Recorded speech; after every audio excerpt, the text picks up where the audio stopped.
안녕하세요. 드래곤 토지기술사입니다. 오늘부터 여러분들의 토지 및 기초 기술사 용어 정의에 대한 부분을 정립시켜 드리고 서술형과 그리고 그림 및 도표 등을 익숙하게 할 수 있도록 도울 수 있는 그러한 강사로 오늘부터 여러분과 함께 하게 됐습니다. 자, 오늘부터 이렇게 이제 용어 정의 먼저 들어가게 되어 있는데요. 항상 기술사 시험은 용어 정의가 먼저 되어 있습니다.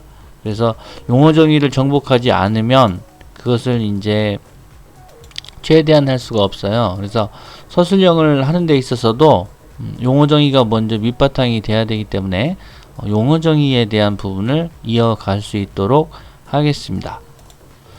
지금 소리가 너무 큰지 모르겠어요. 음악이 지금 크다 그러면 음악을 좀 작게 설정을 해 놓아야 될 것 같아요.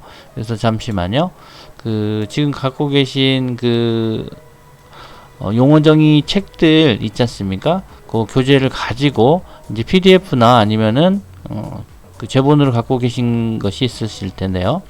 그거를 가지고 1번부터 오늘은 10번까지 해볼 수 있도록 하고요. 용어에 대한 이제 개념을 잡는 데 있어서 답안 작성 요령부터 말씀을 드릴게요. 그리고 필요한 도구들 그런 것들을 이제 말씀을 좀 드릴 수 있도록 하겠습니다. 자, 그러시면 이제 처음에 우리가 이제 답안지를 빈 답안지를 받게 되잖아요. 빈 답안지를 받게 되는데 이제 요렇게 되어 있습니다. 최근에 한국산업인력공단에서 만든 답안지인데 이 빈 답안지는 좌측에 3칸으로 이렇게 되어 있고요. 그리고 22칸으로 이루어져 있습니다. 요 22칸을 이제 어떻게 활용하느냐, 그것이 이제 일정한 시간, 100분 내에 채워서 답안을 제출하는 것이 가장 이제 중요한 것이 되겠습니다. 핵심 포인트는 이 답안의 한 페이지는 7분 이내에 모두 7분 이내에 이루어져야 된다는 것입니다. 7분 이내.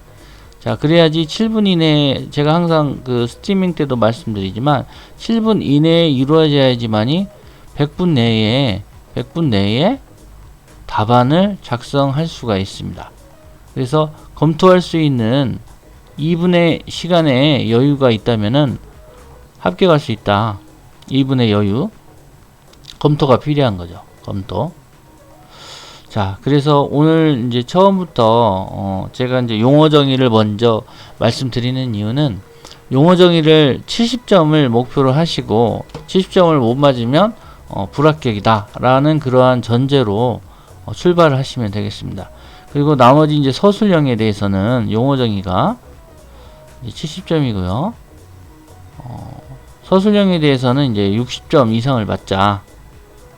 뭐 70점 맞아도 되고요. 그렇지만 이제 한 문제당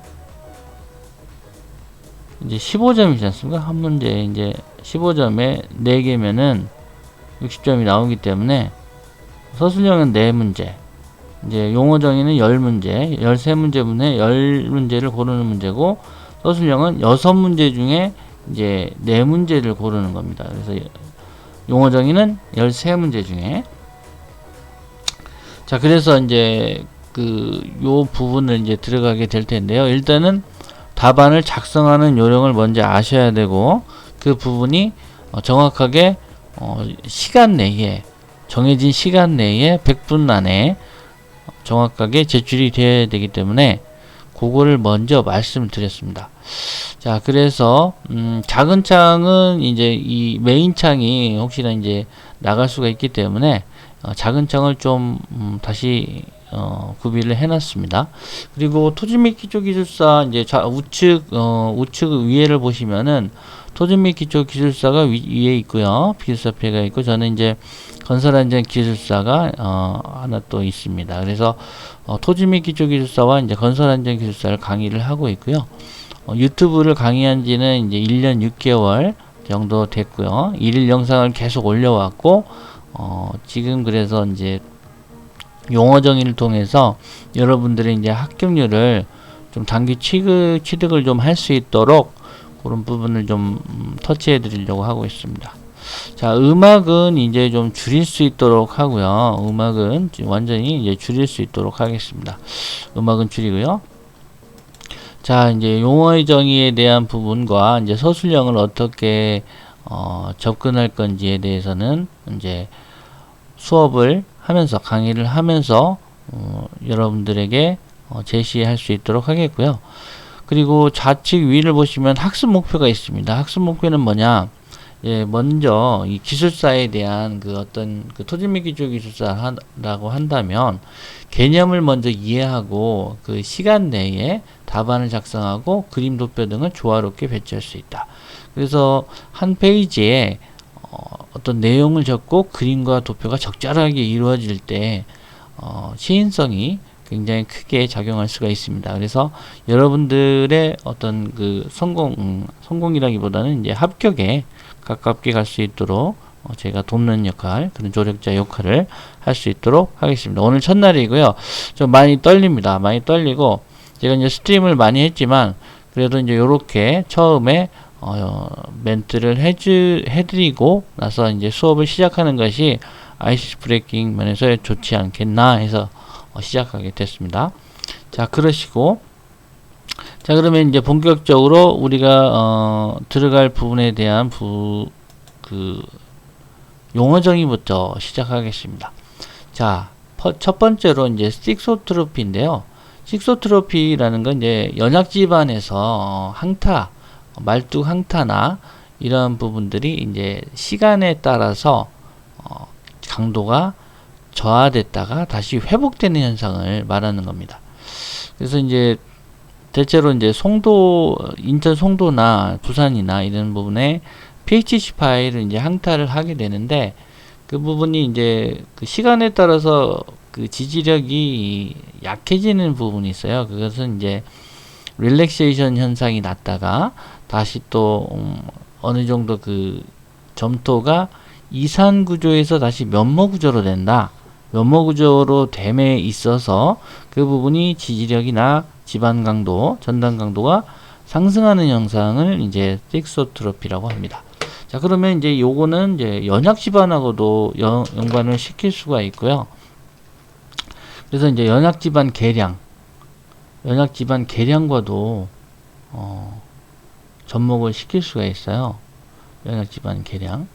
그래서 이제 이 식소트로피라는 게 이제 어떤 지반의 강도와 어떤 시간 관계 그래프에서 처음에는 강도가 불교란 상태라는 거는 이제 UD 상태죠. undisturbed 상태인 샘플입니다. 그래서 어떤 시료를 SPT 시료 그것을 이제 UD로 황동관으로 담았을 때 불교란 상태였다가 운반하면서 아니면 시료를 성형하면서 시료를 추출하면서 변형이나 이런 부분이 생기게 되거든요. 그런 상태는 이제 교란 상태입니다. 그래서 식소트로피의 어떤 강도비는 교란 직후분의 비배수 강도에 대한 시간이 지난 후에 어떤 비배수 강도로 나타낼 수가 있는 거죠. 그래서 항타로 인해서 어떤 강도가 컸던 부분이 다시 작아졌다가 다시 커졌다가 다시 작아졌다 또 커졌다가 작아졌다 커졌다 이런 부분을 이제 반복하게 됩니다. 반복하게 되어서 이제 어떤 연화 강도가 있고 약해지는 거죠. 약해지는 거. 연화 강도입니다. 연화 강도이고 요 부분은 이제 그 경화 강도죠. 경화 강도. 지반 강도가 클 때. 그래서 이제 여러분들께서는 연약 지반에 대한 부분을 이해하시고 이제 릴렉세이션과 셋업 현상도 같이 상기를 해 주셨으면 좋겠어요. 자, 릴렉세이션은 이제 강도가 저하되는 현상이고 셋업 현상은 강도가 증가하는 현상입니다. 그래서 보시면은 자, 그 어떤 지반 강도가 있고요, 전단 강도가 있고요. 이 부분이 자 다른 색깔로 칠을 해보도록 하겠습니다. 그래서 이렇게 이제 지반 강도가 증가하는 것은 이제 셋업 현상이다. 이거는 셋업 현상. 그래서 식소트로피라고 해서 꼭 굳이 이제 요런 개념도만을 쓸 필요는 없어요. 그래서 요렇게 셋업 현상이나 릴렉세이션 현상을 써주셔도 무방하다, 더 좋은 예가 될 수가 있다. 그래서 이거 식소트로피 하는데 셋업 현상이나 릴렉세이션을 써도 됩니까? 이게 답입니까? 이렇게 걱정하실 필요가 전혀 없다는 거예요. 개념도는 본인만의 어떤 지식을 마음껏 펼쳐 보이는 거기 때문에 그거에 대한 걱정을 하실 필요가 절대 없다는 거죠. 자, 그래서 요거는 강도 저하 현상이다. 그래서 셋업 현상과 릴렉세이션 현상을 같이 설명을 해주시면 굉장히 좋은 예가 될 수가 있습니다. 그래서 실제적으로 어떤 그 점토의 이산 구조 있지 않습니까? 이산 구조. 이산 구조는 이제 요렇게 어떤 그 좀 더 이렇게 면모화되어 있지 않고 같이 붙어 있지 않고 어떤 수빈 상태에 있을 때 이제 이산 구조로 이제 분산되어 있는 상태다. 그래서 이제 이산 구조가 있고요. 좀 더 이제 조직이 결합되어 있는 부분들은 이렇게 이제 면모 구조를 띈다. 이렇게 면모 구조를 띈다. 이렇게. 그래서 요거는 이제 면모 구조입니다. 그래서 이제 이상 구조와 면모 구조를 같이 좀 이해하셨다 그러면 더 좋은 답이 될 수 있겠다. 그래서 이제 정확하게 식소트로피에 대한 정의는 정확하게 적어주시는 게 좋아요. 그래서 이제 문제 1번 식소트로피를 적으시고 답, 그 위에 답을 지금 안 써져 있는데요. 답이라고 이렇게 써주시고 이렇게 이제 답에서 가로를 이렇게 쳐주시는 게 좋습니다. 그런 다음에 바로 밑에 1번 정의 이렇게 이제 적어주시면 돼요. 자, 그래서 요 답안을 그대로 이제 보고 그 모방을 하시는 게 처음엔 좋아요. 모방을 먼저 하시고 계속 써보시는 겁니다. 그래서 이 한 페이지에 몇 분이어야 된다고 말씀드렸죠? 7분 이내에 작성을 하셔야 돼요. 그래서 처음에 이제 1번 정의를 쓰시고 그 번호를 따는 부분들 있잖아요. 로마자나 중제목, 대제목, 중제목, 소제목. 이제 대제목은 이제 이렇게 이제 로마자를 따주시고 이제 중제목은 이렇게, 소제목은 이렇게. 그리고 이제 요 부분에 어떤 세 칸이 이렇게 있는데 요 세 칸에 있어서 1cm를 떼어주시라. 요 부분에 이제 작성을 하면서 있어 요 부분을 이제 1cm를 이격을 시켜주셔라. 그래야지 이제 시인성이 굉장히 뛰어나게 보입니다. 그래서 이제 트라디아로 해서 트라디아로 글은 트라디아로 써주시고 그림은 이제 요거는 글이고요. 그림 요런 그림들 있잖아요. 그림들은 이제 스트림으로 제스트림 그 1.0으로 제스트림 1.0을 가지고 이제 그림은 그려주시는 거예요. 그림은 이제 요렇게 제스트림으로 그려주셔라. 그래서 그래야 이제 트라디아로 이제 그려버리면 이게 뭐 번짐 현상이 나타날 수가 있어요. 그래서 왜 글씨는 이 트라디아로 써야 되냐면 이 시인성을 굉장히 돋보이게 합니다. 한번 써보시면 아실 거예요. 그래서 글씨는 트라디아로 꼭 써주시고 이제 도형자를 따로 준비를 하셔야 되는데 도형자는 이제 DIY 도형자라고 해가지고 제가 이제 쓰는 도형자가 있어요.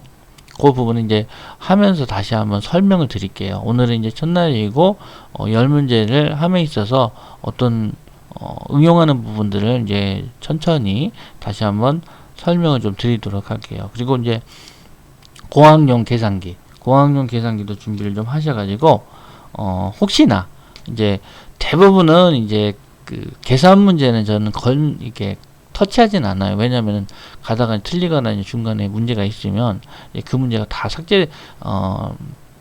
그 점수를 못 받을 수가 있어요. 그래서 저는 대부분 이제 서술형이나 이런 부분들을 서술할 수 있는 부분에 어떤 문제를 선택을 합니다. 그렇지만 이제 정말 내가 풀 수 있다. 이건 확실하다. 이런 부분이 있으면 이제 터치를 해서 적어주시는 게 좋고 만약에 이제 함정이 있거나 그러면 좀 문제가 될 수가 있어요. 그래서 대부분은 이제 서술을 먼저 하셔라. 그렇지만 그럼에도 공학용 계산기는 꼭 준비를 하셔라. 카시오에 대한 부분 있잖아요. 카시오 공학용 계산기. 이건 그래도 구비해서 가실 수 있도록. 그래서 뭐 유선망을 이렇게 한다거나 유량을 계산한다 이런 것이 나올 수도 있거든요. 그런 부분은 이제 그때는 이제 풀어 주시면 되겠고요. 자, 그래서 오늘 이제 그 식소트로피에 대한 부분을 이렇게 설명을 드렸고요. 산정 이용까지, 그리고 이제 첫 번에 1번에 이제 정의를 정확하게 적어 주시고, 강도가 회복되는 현상이라고 말함, 이렇게 이제 끝말을, 그 말미를 꼭 말함이라고 해서 적어 주시는 게 좋고, 개념도는 이제 어떤 그 본인만의 개념도를 갖고 계실 거예요. 그래서 이제 면무화 발생, 그 부착력이 발생한다. 그래서 강도가 회복된다. 이러한 그 어떤 그 경화 강도와 연화 강도가 이렇게 교화하는 모습들을 적어주시는 게 좋고요. 그리고 이제 세 번째는 정확하게 식소트랩의 강도비를 적어줍니다. 그리고 어떤 공식이나 이런 부분은 박스를 쳐주라, 이렇게 공식은 박스를 쳐주라. 요거 항상 공식입니다.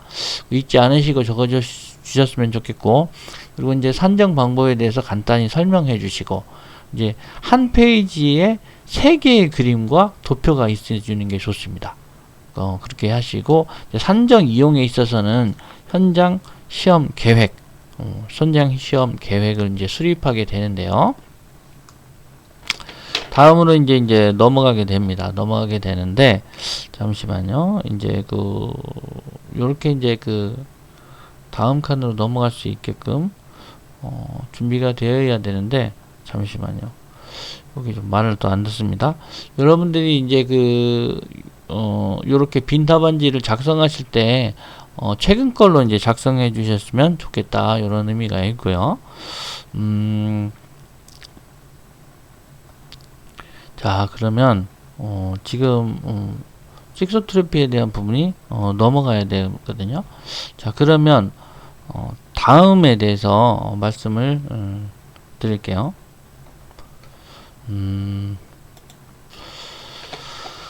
잠시만 기다리시면 다음 칸으로 이제 넘어갈 수 있도록 할게요. 이제 식소트로피는 이제 우리가 많이 현장에서 시험장에서 많이 사용하는 그런 내용들이거든요.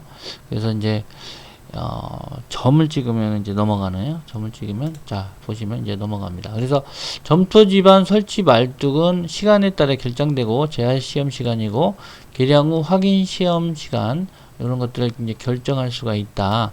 그래서 요건 살짝 오른쪽으로 빼겠습니다. 공간이 약간 작아서 요거는 이제 좀 이렇게 옮겨주고요. 이렇게 옮겨주고, 되도록이면 이제 3분법으로 해서 이 화면을 이용하려고 하거든요. 그래서 이제 점토 지반, 계량 후 원지반 강도 산정, 계량 전 원지반 강도는 이제 불결한 상태죠. 계량 후 원지반 강도는 이제 경화 상도가 되겠습니다. 그래서 끝 하시고 두 칸을 정확하게 띄워주시는 게 좋아요. 그래야지 이제 요거는 이제 법칙입니다. 거기 이제 현장에서 시험 현장에서 두 칸을 띄게끔 되어 있습니다. 그래서 끝은 정확하게 적어주시고 깔끔하게 적어주시는 게 좋습니다. 자, 그리고 문제 2번입니다. 이제 화강토에 대한 부분은 이제 풍화토에 대한 부분은 이제 설명해 주시는 거죠. decomposed granite soil이거든요. 대부분이 우리나라 이제 화강 풍화토로 되어 있잖아요. 화강암으로 되어 있고, 편마하, 화강 편마, 막 이런 식으로 되어 있습니다. 그래서 답 1번 꼭 이거 적어주시고, 화강토란 이제 반신성 화강암이 화학적 풍화작용을 받게 되는 거죠. 이제 풍화작용이라는 게 물리적, 그리고 화학적, 그리고 어떤 용해작용, 이런 부분들이 있지 않습니까? 용해작용이라고 그러면 이제 석회암지대, 이런 부분도 가장 중요하게 이제 싱크홀하고도 연결될 수가 있고요. 그래서 이제 싱크홀이 있는 부분에 어떤 기초가 선정될 때는 굉장히 문제가 있을 수 있다. 그래서 그 부분은 그라우팅을 채우거나 아니면 이제 붕괴를 시켜서 다지는 방법도 있거든요. 그래서 동다짐을 하거나 이런 방법들이 있습니다. 그거와도 또 연결해 주면 또 용해작용에서는 또 좋을 수가 있어요. 그렇지만 이 문제는 화강토에 대한 부분이기 때문에 제자리에서 퇴적된 모래나 실트, 그리고 이제 풍화작용을 해서 풍화돼서 제자리에서 퇴적됐다기보다는 이제 풍화됐다는 게 정확한 표현이겠죠. 그 자리에서 그대로 모함의 성질을 그대로 갖고 있습니다. 그래서 우리가 이제 외울 때 뭐 온도, 그리고 다습 조건, 그다음에 모함의 크기, 뭐 성질, 그런 것들, 그다음에 뭐가 나 있다. 요런 것들이 이제 크게 어떤 화강토의 성질이 되겠습니다. 그래서 화강토의 형성 메커니즘을 먼저 이렇게 적어 주시고 그림도 깔끔하게 적어 주시는 게 좋겠어요. 그래서 반신성 화강암 20m의 어떤 심도에 있어서 신성 화강암과 구분해 주시고, 이제 실트나 모래로 되어 있고, 뭐 장석도 있겠죠. 장석, 실트 모래로 되어 있지만 장석은 이제 펠드스파라고 해가지고 어떤 점토적인 정장석이 어떤 점토적인 부분도 많이 있거든요. 그래서 이제 저희가 이제 그 화강 풍화토를 보면은 그 부분에 이제 하얗게 이렇게 점질성을 갖고 있는 것들이 손에 이렇게 묻어납니다. 그래서 이제 이게 습이나냐 건조하냐 이런 부분을 따지면서 어떤 집안의 특성, SPT에 대한 집안 조사를 통해서 화강토가 어떤 성질을 갖고 있는 것을 또 파악할 수가 있는 거죠. 그래서 화강토가 이제 풍화토가 지나가면 이제 그 다음에 풍화암이 나오고요. 그 다음에 연암이 나오고, 그 다음에 보통암, 뭐 경암, 극경암 이런 식으로 되는 거죠. 그래서 그런 부분을 어떤 대제목 2번에 개념도로 적어주셔도 문제가 없다. 그래서 화강토의 어떤 형성 메커니즘은 이제 적었고요. 그래서 공학적 특성은 뭐냐? 어떤 전단 강도, 투수성이 성질이 갖고 있고, 압축성도 있을 거고, 점착력도 갖고 있다. 아까 그렇게 이제 어떤 정장석이나 이런 분들이 이제 점토성을 갖고 있잖아요. 그래서 점착력이 갖고 있고, 토립자가 이제 풍화됐다. 이런 부분 이제 적어주시면 좋겠습니다. 그래서 점점특 압토 뭐 이렇게 외우셔도 돼요. 그래서 어떤 양쪽에 있는 어떤 도표는 칸을 수직적인 칸을 연직적인 칸을 선을 그어 주시지 않는 상태에서 이렇게 이제 특성 화강토 충족도를 이제 구분해 주십니다. 그래서 점착력에 존재하느냐 안 하느냐, 배수 강도가 있느냐 없느냐, 그리고 이제 투수성에 대해서는 어떤 양호하냐. 그래서 10의-2승에서 10의-4승까지는 뭐 어느 정도 양호하다. 대부분 이제 모래는 10의-3승의 어떤 모래의 투수 개수를 갖고 있고요. 10의-5승부터는 이제 점성도 굉장히 이제 밀입자 같은 게 10의-7승 뭐 이렇게 가겠죠. 네, 그렇게 이제 투수성에 대해서 투수 개수 이제 적어주시면 되겠고, 압축성은 이제 단기 압축이냐 장기 압축이냐. 충격토는 이제 단기 압축이겠고요. 토립자의 풍화는 이제 풍화 중에 발생하고 발생하지 않느냐 이런 부분들 적어주시고, 이제 이게 구조물에 있어서 설계 시 고려사항이에요. 우리가 토지 및 기초 기술자는 항상 시공이 아니고 시공 시 유의사항이 아니고 설계 시 유의사항으로 항상 접근을 해야 됩니다. 시공 시 유의사항으로 하면은 점수를 이제 깎일 수도 있어요. 그래서 설계 시 유의사항입니다. 항상 설계로 항상 접근을 하셔야 되고요. 그래서 성토재료 이용 시 이제 과다짐을 오버 컴팩션을 주의해라. 그리고 얕은 기초는 이제 메이어프 한센 테르자기 공식, 그리고 이제 허용치 마량 25mm를 만족하느냐, 그런 부분에 이제 접근하게 되어 있습니다. 그래서 풍화 진행에 따라서 장기 거동을 하게 되어 있고, 깊은 기초 설계 시 부마 찰력이 있지 않습니까? 부마 찰력이 이제 네거티브에 대한 스킨 프릭션인데, 극한 지지력 QU는 선단 지지력 P분의 Q 플러스, 그 다음에 QS는 이제 주변 마찰력이죠. 거기다가 부마찰력, 네거티브 스킨 프릭션을 빼준 거다. 그래서 투수 개수와 건조 밀도, 감마 D, 그리고 OMC에 대한 부분 이제 그려주시고, 혼지수는 스빈축으로 오른쪽으로 갈수록 오버 컴팩션이 나타나게 됩니다. 그래서 어떤 중장비나 이런 분은 이제 흙의 입자를 짓이기는 거죠. 그래서 전단 강도가 저하되는 게 이제 과다짐이다. 그래서 과다짐에 대한 용어 정의도 나올 수가 있으니까 그것도 이제 알아두시면 좋겠습니다. 어떤 중장비, 어떤 흙의 입자가 짓이겨짐으로 인해서 전단 강도가 상실되는, 전단 강도를 잃는, 약해지는 그러한 현상을 이제 과다짐 현상이라고 합니다. 그래서 콘지수와 이제 함수비, 누적 함수비 관계 그래프로 그려주시면 좋겠고요. 이제 화학적 풍화지수입니다. 3번입니다. 3번. 자, 3번인데 넘어가겠고요. 그래서 답 1번 적으시고, 이제 풍화지수, 화학적 풍화지수 또 CWI를 이제 적어주시는데, 전체 화학 조성물 몰 분의 알철티물이라고 해서 그 알루미늄, 철, 그리고 티탄, 그 다음에 물, 이런 부분에 대한 부분을 곱하기 100%를 해서 나타내는 그러한 그 공식입니다. 그래서 공식은 박스를 쳐줘라. 항상 저렇게 이제 박스를 쳐주시면 좋고요. 알페티물이라는 건 이제 알루미늄 2가, 뭐 산소 3가 이렇게 해서 Fe2O3, 티탄 O2, 그 다음에 H2O 플러스 마이너스 전체 화학 조성물은 이제 알루미늄, 철, 티탄, 물 이렇게 있고, SiO2, 망간, O, CaO, K2O, Na2O, FeO, MgO 이렇게 있습니다. 그래서 이런 부분 적어주시면 이제 점수 참 잘 나오더라고요. 저도 이제 제가 그 1900이 아니죠. 2017년에 이제 제가 1차를 합격을 했는데 요게 나왔어요. 그래서 제 이 서브노트에 있는 거 그대로 이제 적었죠. 이제 막 계속 반복적으로 해왔기 때문에, 그래서 이제 그 영상처럼 이렇게 떠오릅니다. 그래서 정확하게 이제 그 화학적 풍화지수를 적어주시고, 그 다음에 분류 어떻게 이제 그 화강도를 분류하느냐, 요거는 이제 정확하게 숫자를 적어주셔도 좋지만 생각나지 않으면 어바웃으로 이렇게 러프하게 적으셔도 문제가 없어요. 그래서 화학적 풍화 지수가 13에서 15%면 이제 1등급 신선함, 그리고 15에서 20%면 약간 보통 많이 풍화된 2, 3, 4 등급이고, 20에서 40%는 이제 5등급, 40에서 60%면 6등급, 60에서 90%면 이제 7등급이다. 그래서 풍화된 경토다. 잔류토 이제 대부분 저희가 아는 이제 화강 풍화토는 이제 40에서 60% 화학적 풍화 지수를 갖고 있다. 요 정도만 기억해도 굉장히 훌륭합니다. 그래서 요 표를 적어주시는 게 좋고, 제일 위에 있는 화학적 풍화 지수, 그거를 이제 적어주셔서 박스를 쳐주는 게 가장 좋겠다. 그래서 여기 지금 답안지에는 그림이 3개 이상이 들어가 있잖아요. 그래서 이거는 무조건 이제 8점입니다. 제가 보기에는 8점. 그래서 이제 심도와의 관계는 뭐냐? 10m 이내에는 화학적 풍화 지수가 20% 이상이다. 우리나라의 경우에. 그래서 20에서 40%는 이제 풍화 잔류토다.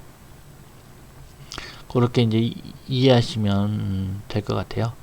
20에서 40%는 이제 완전 풍화된 암이고 5등급이네요. 그죠? 그래서 이용 방안은 뭐냐?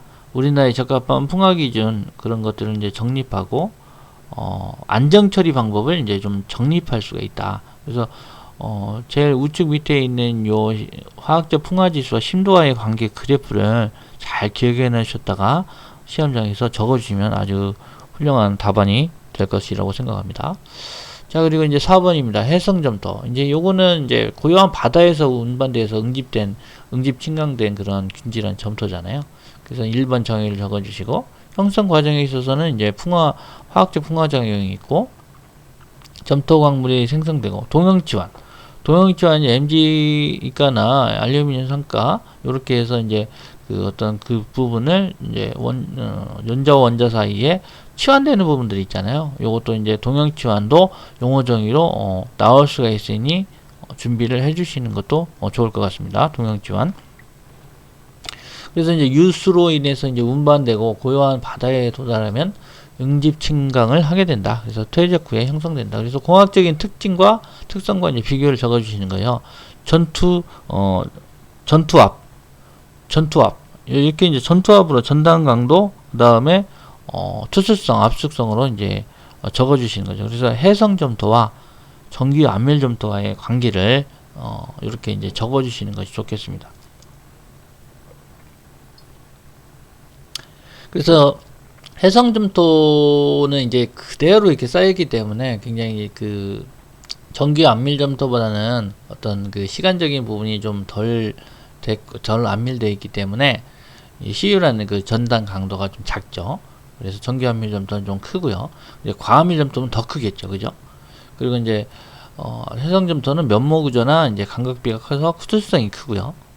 그리고 이제 정규 안밀점토는 이상구조로 되어 있다. 이상구조로 되어 있고, 왜냐면 이제 다짐에서도 면모구조와 이상구조로 나눠지잖아요. 그러면 이제 다짐 같은 경우도 이렇게 되어 있습니다. 다짐에도 이제 간마디 건조밀도가 있고 어떤 이제 함수비가 있으면 요렇게 이제 그 다짐 곡선이 나와지는데, 수윤팽포 요렇게 요쪽이 이제 수화, 요건 이제 윤활,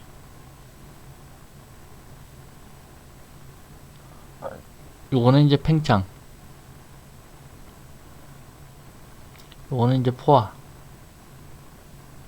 요렇게 이제 나눠지고요. 이렇게 해서 이제 그 영공기 간격 곡선 요렇게, 아이고 죄송합니다. 요렇게 붙지 않죠. 붙지 않고 이제 그 포화도가 100%에 해당될 때 요렇게 해서 이제 요렇게 S가 이제 포화도가 100%다. 영공기 간격 곡선. 요게 이제 영공기 간격 곡선이죠.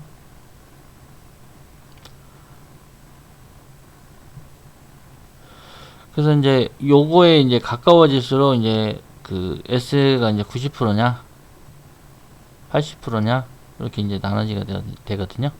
S가 80%냐 이렇게 해서 이제 영공기 간격 곡선이 존재하게 됩니다. 자, 요런 것도 이제 적어줘도 크게 문제 없다.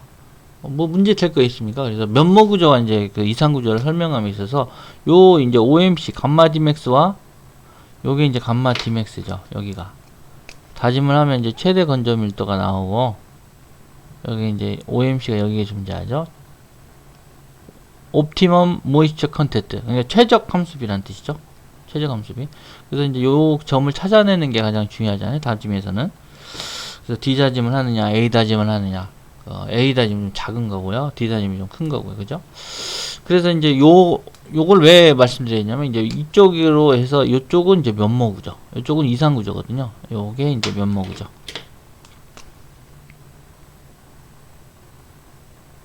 면모구조. 그래서 이제 요쪽은 이제 건조측.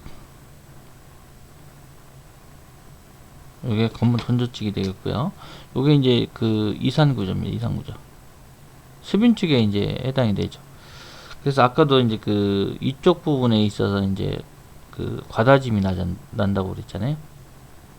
다짐을 막 해서 너무 많이 다지면 이제 이쪽 부분이 이제 수빈축으로 돼서 강도가 저하되는 그러한 현상이 나타날 수가 있다. 그래서 적절히 이제 그 다짐 횟수도 관리하고 그런 부분들은 이제 그 시공 속도, 다짐 그 횟수나 속도도 관리가 되어야 된다, 이런 내용입니다. 그런 것도 적어주시는 것도 좋죠. 그래서 해성점토와 전기화물점토를 나눴고요. 그리고 이제 자연 상태에서 쌓였냐, 점토냐, 압축성이 크죠, 아무래도. 그리고 퇴적대에서 압멸되는 경우는 이제 전기화물점토. 해성점토보다는 이제 압축성이 좀 작겠죠. 이상구조고 좀 더 다져져 있다, 더 압밀돼 있다. 다져져 있다기보다는 압밀돼 있기 때문에 좀 더 압축성이 적다. 그래서 집안 계량시 이제 고려사항, 요거는 이제 그냥 글씨를 썼네요, 그죠? 그렇지만 이제 요렇게 이제 그 어떤 그 원을 이런 식으로 그려가지고 답안 작성하실 때 요게 이제 1번, 요게 2번, 요게 3번, 이런 식으로 1번, 2번, 3번 이렇게 적어주시는 게 좋아요. 그러면 이제 시인성이 있는 어떤 그림으로, 항상 그 답안지는 그림으로 해서 나타내 주시는 게 좋겠다. 그래서 이제 고려사항을 보시면 이제 집안계량 설계시 집안계량 설계시 고려사항이라고 하셔도 됩니다. 그래서 어떤 그 장비주행성 및 전도를 주의해야 되고, 해수 영향에 따른 심층 혼합 계량제 열화 현상이나 몬모릴로나이트의 함유량이 많은 경우 계량 후 이제 팽창될 수가 있다. 그래서 몬모릴로나이트에 대한 함유량이 얼마나 들어가 있느냐, 이것도 판단을 해줘야 된다. 이렇게 이제 적어주시면 좋겠습니다. 자, 그리고 이제 5번이고요. 이암의 슬레이킹 발생기구예요. 이제 메커니즘에 있어서 이암의 슬레이킹이라는 것이 입자 간의 결합력이 적은 이제 건조된 미고결 이암입니다. 그래서 건조된 이암이 물을 이제 흡수하게 되면 액체 상태가 되고 입자 간의 이제 결합력이 부족하게 되겠죠. 그래서 갑자기 붕괴가 된다는 현상이에요. 그래서 이제 포항 지역에 이암이 많지 않습니까? 그래서 이 부분에 있어서 이제 PHC 파일을 항타해서 그 집안에 대한 어떤 그 선단부를 갖게 될 때는 이 이암에 대한 부분의 검토를 상당히 잘 해주셔야 된다. 그래서 릴렉세이션과 셋업 현상에 대해서도 이제 아까 말씀드린 것 같이 이거는 이제 이암은 릴렉세이션이 될 수가 있어요. 물을 닿으면 약간 이제 얘가 이제 곤죽이 되는 그런 상태가 될 수가 있습니다. 그래서 굉장히 기초를 선정할 때 굉장히 기초나 어떤 그 깊은 기초 선정할 때 유의를 해야 된다. 이 내용입니다. 그리고 그 이암의 슬래깅 발생 메커니즘은 이제 그 사면에 대한 부분, 건조로 인한 균열 발생 부분, 액체, 소성, 방고체, 고체 상태 이제 최적 감소로 균열이 발생한다. 여러분도 같이 적어주시면 좋은 답안이 될 것 같고요. 우기 시에는 이제 수분을 흡수하게 되면 이제 팽창이 일어납니다. 그래서 최적과 함수비 관계 그래프에서 수축 관계, 소성 관계, 액성 관계 이렇게 그려주시고 고체, 방고체, 소성 상태, 액성 상태, 액체 상태 요 부분에 대한 그림 그려주시면 굉장히 좋겠습니다. 그리고 이제 결합력 부족으로 붕괴가 되는데 지포면과 붕괴 사면, 붕괴되어서 이제 쌓인 토사 이런 분도 그려주시면 좋겠고 이제 문제점이 뭐냐? 그러면 이제 사면 침식, 사면 붕괴가 일어날 수 있고 그에 대한 대책을 적어주시면 좋죠. 이제 여러분들께서 현장에서 경험하신 그러한 대책을 적어주셔도 좋고요. 그러한 문제점을 적어주시는 게 가장 좋아요. 그래서 어느 도로공사 현장에서 이런 부분에 사면 침식이나 붕괴가 있었다. 그래서 우리는 사면 구배를 완화시켜줬고 쇼크리트 타설을 해줬고 배수공 설치해줬고 그리고 블록 시공을 해줬고 락 앵커를 설치를 해줬다. 이렇게 이제 적어주시면 굉장히 훌륭한 답이 되고 고득점을 받을 수가 있는 그러한 계기가 될 수 있을 것 같습니다. 자, 그리고 이제 6번입니다. 평형함수입니다. Equilibrium Water Content입니다. 그래서 답 정의를 적어주시고 이제 1cm를 약간 이격시켜 주는 거예요. 그 가로 이제 반절 열린 가로 옆으로 1cm를 이격시켜 준다. 그래서 이제 평형함수이라는 것이 이제 어떤 지하수위 변동이 없는 상태에서 모관압에 의해서 모관수 이동이 없는 상태. 이제 더 이상 물을 빨아들일 수 없는 그러한 상태 이제 평형함수라고 하거든요. 그래서 이제 조립토와 세립토에 대한 부분도 구별해 주시면 좀 좋겠고요. 그래서 세립토의 공학적 특성 파악에 이용된다. 이렇게 이제 적어 주시면 아주 좋을 것 같습니다. 자, 그래서 이제 평형함수비 산정 방법이고요. 모관압이 작용하고 모관 상승구가 측정하고 감소된 물무게로 함수비를 산정할 수 있다. 그래서 평형함수비 곡선 분포도 이렇게 그려주시는 게 좋습니다. 그 좌측에는 이제 모관압이 있고요. 모관 상승구가 있고 우측으로는 이제 최적함수비가 있고요. 그래서 대제목 3번은 이제 곡선을 어떻게 활용할 것이냐, 이런 평형함수기 곡선을. 그래서 보시면 이제 평형함수기 곡선의 이제 동상 원인을 파악할 수 있다. 동결 원인을 파악할 수 있고 어떤 실트질 흙이고 0도씨 이하일 때. 그리고 이제 모관 상승고에 대한 공식은 D10분의 0.3 곱하기 5로 나타낸다. 요것도 많이 나오는 이제 공식이니까요. 적어주시고 박스를 쳐주면 좋겠다. 그래서 이제 우측에 보시면 동상은 지하수가 공급돼서 아이스 렌즈가 발생이 된다. 그래서 배수 불량이기 때문에 그리고 또 집안이 팽창되겠죠. 그래서 이런 것들은 이제 나중에 문제점으로 제시해 주시고 대책은 이제 배수를 좀 더 시켜주고 팽창되지 않도록 해주는 그러한 방법을 선택해 주시면 좋겠습니다. 자, 그러면 이제 융해가 발생하게 되는데, 융해는 이제 동상 이후에 이제 온도가 상승됨에 따라서 이제 그 집안이 이제 곤죽 상태처럼 이렇게 흐물흐물해지는 거예요. 그래서 함수기가 많은 집안에 발생하게 된다. 그래서 문제점은 뭡니까? 파이프 연결부가 이제 파손될 수가 있겠죠. 도로가 이제 어떤 치마에 의해서 균열나고 파손이 날 수가 있고 구조물이 어떤 융기가 되거나 치마가 될 수가 있겠죠. 그죠? 그래서 집안하부의 동상방지층이나 차단층을 시공을 해줘야 되고, EPS 이런 단열재 있잖아요. 그리고 이제 지표수를 좀 차단을 시켜주자. 물을 공급을 이제 정지시켜주면, 중단시켜주면 좋은 그런 해결책이 될 것 같습니다. 그리고 치환이나 안정처리, 배수 이러면 이제 집안 강도에 대한 전단 강도를 높일 수 있는 방향이 될 수 있을 것으로 사료됩니다. 문제 7번입니다. 집은 이제 지진 발생 시에 조밀한 모래지반 거동인데요. 자, 1번 정의입니다. 조밀한 모래 지반이라는 이제 정의가 있어요. 상대 밀도가 70 이상인 모래 지반이고 전단 저항각 파이, 내부 마찰각과 전단 저항각 같은 얘기입니다. 그래서 35도 이상인 지반을 말한다. 그리고 대점이 2번에 지진 발생 시 거동 메커니즘은 이제 간극비 2의 거동, 지진 발생 시 간극비가 증가되는 거동이다. 그리고 최적이 팽창되게 되는데요. 이 로그 P 곡선에서 SSL은 정상 상태 선이고요. 지진 발생 시에 지진 발생 전 위치에서 이제 간극비가 이제 커진다는 거죠. 간극비가 커지면서 정상 상태선에 가까워지게 됩니다. 그래서 이제 지진 발생 시에 이러한 그림을 그려주면 그 그림으로 그래프를 그려주면 좋겠다. 그리고 이제 지진 발생 시 조밀한 모래 지반의 거동 특성, 이제 부의 간극 수압이 발생하게 되죠. 이제 액상화 현상이 발생하는 부분들도 있지 않습니까? 그래서 지진 발생이 순간적으로 비배수 상태에서 비배수 상태 이제 물이 배출이 되지 않는 상태에서 과잉 간극 수압이 발생하게 됩니다.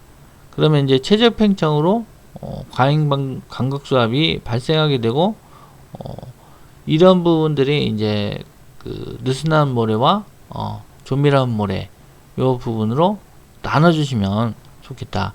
느슨한 모래는 이제 더 다져지겠죠. 지진이 발생하면. 그렇지만 이제 조밀한 모래 같은 경우는 부의 간극 수압이 생긴다. 이렇게 이제 액상화 발생할 수 있는 그런 부분들이 있다. 이렇게 이제 이해해 주시면 좋겠습니다. 그리고 이제 팽창 전단 파괴 거동입니다. 조밀한 모래 지반 이제 최적이 증가돼서 팽창 전단 파괴가 발생한다. 느슨한 모래 지반이 압축 전단 파괴가 발생하게 된다. 그래서 최적과 최적이 이제 플러스 마이너스로 상하로 이제 작용이 그려주시고요. 축방향 이제 변형률을 우측으로 나타내 주시고 조밀한 모래는 팽창이 일어나고 느슨한 모래는 압축이 일어난다. 이런 그림을 그려주시면 아주 훌륭한 답이 됩니다. 자, 끝 적어주시고요. 이제 연직 배수제입니다. 연직 배수제. 연직 배수제는 이제 저희가 연약지반 이제 그 프리로딩을 하거나 할 때 이제 PVD 어떤 연직 배수제를 시공을 하게 되잖아요. 그러면 이제 그 부분이 샌드매트 내에서 그리고 그 집안 밑에 샌드매트 집안 밑에 어떤 형태로 그 지중해 이제 압입이 지중해 매설이 돼서 요게 이제 물을 빨아들여서 이제 샌드매트로 수평 배수를 일으키는 그러한 거를 이제 연직 배수제로 하는데 요게 이제 점토가 막히거나 어떤 이물질이 막히면 이제 통수 능력이 이제 저하가 됩니다. 그래서 1번 정의를 적어주시고 정확하게 이제 정의는 뭐냐? 연약 점토층에 설치된 연직 배수제로 들어오는 간극수 요거를 이제 샌드매트로 유출시켜 주는데 그러한 이제 유량을 말한다. 그래서 시험 원리 개념도 이렇게 적어주시는 거예요. 마치 이제 삼축 압축 시험과 똑같습니다. 이제 저도 이 통수 능력 시험을 해본 적이 있어요. 영종도에 이제 근무할 때 제가 이제 그 모든 이제 토질 시험은 다 해봤습니다. 다 해보고 삼축 압축 뭐 진동 삼축도 해보고 이런 통수 능력 시험도 해보고 뭐 웬만한 뭐 다 모든 거의 시험은 다 했다고 할 수 있어요. 그래서 이렇게 이제 시험 원리가 그려지면 좋겠고 이제 물이 이제 들어가서 이제 통수를 하게 되는 거죠. 물을 통과시켜서 이제 구소압을 주게 되고 이제 구소압은 이제 지중에 대한 어떤 압력입니다. 지중의 압력을 이제 이렇게 형상화한 거고 그래서 이제 물이 이제 Q 아웃으로 유출하게 되는데 요게 이제 통수 능력 시험이에요. 그래서 이제 그 안에 이제 모래를 넣기도 하는데 모래를 넣으면 이제 정말 이렇게 너무 꽉 막혀가지고 좀 시험이 잘 안 돼가지고 압을 줍니다. 구소압 시그마 3를 주게 돼서 이제 수압과 관계돼서 이제 공기압으로 이제 구속을 하게 돼서 그 이제 지중압에 대한 그 형상으로 형상화시켜서 통수 능력 시험을 하게 되는 거죠. 그래서 이제 이게 이제 델프트 시험이에요. 델프트 시험인데 삼축 압축 시험과 굉장히 유사합니다. 유사하고 구소압으로 이제 유출되는 유량을 측정합니다. 복합 통수 능력으로 이제 시험하게 되는데 공기압으로 구소압을 제어하고 단계 하중을 줘요. 그래서 이제 유출 유량은 이제 우리 이제 정수위 시험처럼 이렇게 그 흘러나온 물의 유량을 측정하게 되는 거예요. 변수시 시험처럼 이제 많이 나오진 않아요. 정수희 시험은 많이 나오지만 변수희 시험은 많이 안 나오잖아요. 그죠? 그래서 변수희 시험하고 비슷하다고 생각하시면 되고, 근데 이제 약간 차이가 있어요. 압을 얼마나 주느냐에 따라서 정수희 시험처럼 많이 나오느냐, 아니면 이제 변수희 시험처럼 적게 나오느냐, 이런 차이가 좀 있거든요. 그래서 압에 따라서 압을 많이 주면 이제 통수 능력이 이제 좀 떨어지겠고요. 압을 이제 적게 주면 물이 이제 통수되는 양이 많겠죠. 그런 내용입니다. 그래서 대제목 4번에 이제 영향 요인이 또 중요해요. 그래서 외적 요인과 내적 요인을 나눠주시고, 집안 치갑 시그마 3 배수제 이제 변형이 일어나고, 지중 온도나 공기 기포가 있으면 또 많이 통수 능력이 어렵다고 합니다. 세입자 이동, 이제 세입자가 막히면 안 돼. 클로깅 현상이 발생하잖아요. 클로깅 현상. 그래서 클로깅 현상으로도 그 어떤 정의가 나올 수도 있어요. 그러면 이제 연직 배수제에 대한 개념으로 접근하시면 아주 훌륭한 또 답이 될 수 있겠죠. 그래서 이제 데프트의 시험으로 이렇게 한다. 그래서 개념을 이제 데프트 시험 이렇게 연직 배수제 통수 능력 시험으로 해도 굉장히 좋은 답이 될 수가 있어요. 그래서 클로깅 현상이다.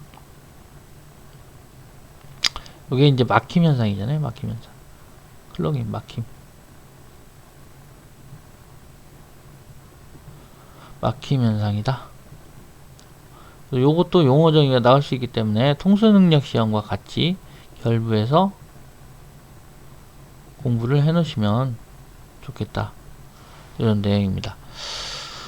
자, 그리고 이제 내적 요인으로는 배수제 재질이 어떠냐, 통수 단면적이 크냐 작냐, 배수제 길이가 또 기냐 짧냐, 배수제 간격이 넓냐 좁냐, 요거에 따라서 또 많이 좌우를 합니다. 자, 그리고 이제 통수 능력 활용 방안은 강성이 큰 연직 배수제를 선정하고요, 배수 간격을 결정하게 되고, 통수 단면적이 큰 그런 연직 배수제를 선정하는 것이 좋겠다. 그러한 내용입니다. 이제 9번에 이제 안정수입니다. stability number입니다. 안정수라는 것은 이제 사면 안정에서 이제 사면 평가를 하게 되는데, 여기 사면 안전율과 단위 중량, 흙에 다녔던 단위 중량과 점착 강도, 사면고, 이런 거와 이제 관계에 대해서 안정수를 이제 측정하게 되는 거죠. 선정하게 되는 거죠. 그래서 안정수 NS는 FSA 분의 감마 H 분의 CU 전단 강도, 비배수 강도, 그 다음에 안전율 FSA 허용 안전율이죠. 그리고 감마는 이제 단위 중량, 사면 높이 H, 이렇게 해서 나타내고, 산정 방법에 있어서 이제 성토를 이렇게 그려주시고요. 사면 높이와 감마 T, 그리고 전단 능력, 활동 파괴에 일어나는 부분의 어떤 그림을 그려주시면 좋겠어요. 그래서 이제 도표를 이용하거나 테일러 도표, 잠부에 대한 도표, 그래서 제한식을 산정할 때는 FSA분의 감마 H분의 CU를 나타내고, 안정수의 영향요인 대제목 3번은 뭐냐, 이제 깊이계수, 전단 저항각, 내부 마찰각하고 같다고 했습니다. 그리고 알파는 이제 사면 경사각, 그리고 H는 사면고, 그리고 흙의 이제 어떤 단위 중량, 사면의 흙의 단위 중량은 이제 관계되어 있다. 그래서 이렇게 이제 그림을 또 그려주시면 굉장히 또 훌륭한 답이 있잖아요. 그래서 말씀드렸지만 이렇게 그 그림이나 표가 3개 이상이면 아주 훌륭한 답이고, 이거는 8점입니다. 8점. 이런 것들은. 그래서 잘 적어주시면 좋겠습니다. 그래서 활용은 어떻게 하겠냐? 예비 설계시 이제 점토사면 안전검토, 최소 경사각의 이제 산정, FS 안전율을 선정하고, 이제 굴착 한계고도 선정할 수 있겠죠. 그래서 박스 이렇게 이제 HC 그 한계 굴착고에 대해서 그 공식을 좀 적어주시고, 수동토합계수, 안전계수는 안정수의 1이다. 안정수분의 1이다. 이런 공식도 박스로 좀 찾아주시면 좋겠어요.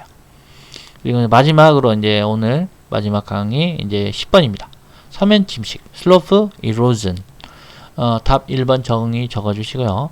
사면 침식이라는 건 뭡니까? 이제 사면에 이제 어떤 자연적인 충격, 우수, 바람, 융설, 이런 거에 대한 충격, 우수, 지하수 유출, 이런 물의 흐름이 있겠죠. 그러면 이제 외적인 요인으로 인해서 사면이 유실되는 거예요. 자꾸 깎이는 거죠.